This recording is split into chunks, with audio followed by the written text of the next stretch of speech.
What do we want? Justice. When do we want it? Now. What do we want? Justice. When do we want it? Now.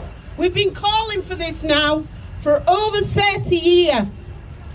There's been people that's been campaigning for their loved ones a lot longer than myself. But when Christopher died on that custody suite floor with his trousers down, the police officers stood around making monkey and chimpanzee noises, I honestly believed there was enough evidence there to take these police officers to court.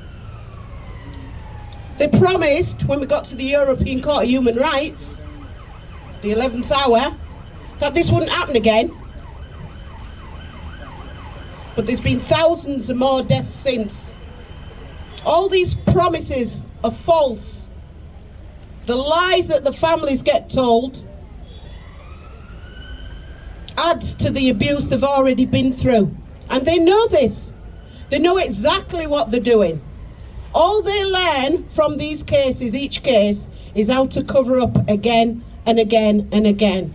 There's absolutely no system in this country that holds the police or people in psychiatric institutions or prisons to account.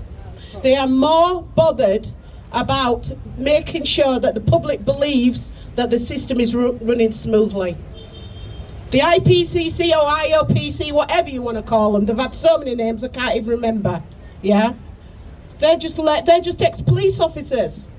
Yeah, who can't even investigate things. It's up to the families to investigate, and the evidence that we are finding in these cases is outstanding. Now, I believed I buried my brother in 2000. We did everything possible. We brought the army in, got my dysfunctional family together. We thought we'd given him the best send-off. Until they told us that my brother was found in 2011, 11 years later, hidden in 6 body bags. We buried a 77-year-old woman. They hid him.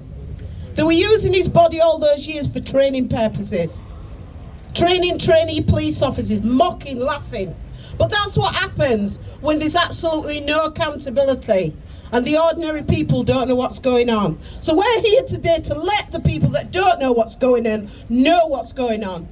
Yeah? No more can people close their eyes to what's going on. Because as the climate gets worse, yeah, as unemployment gets more, yeah, as the cost of living crisis goes up, we're all susceptible to this type of thing. Now, when you hear these stories, to believe the families, because the narrative always gets put across by the police. And the narrative is, he had a gun. The narrative is, oh, we didn't know, he just fell unconscious.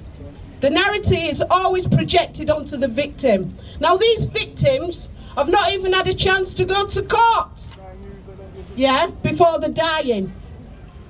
And it's murder. In many of these cases, it's murder. Yeah? So we're here today to ask everybody to march in solidarity with us, believe what we're saying, and stand with us and fight for justice. Because this is the start, and it's never going to stop. Thank you.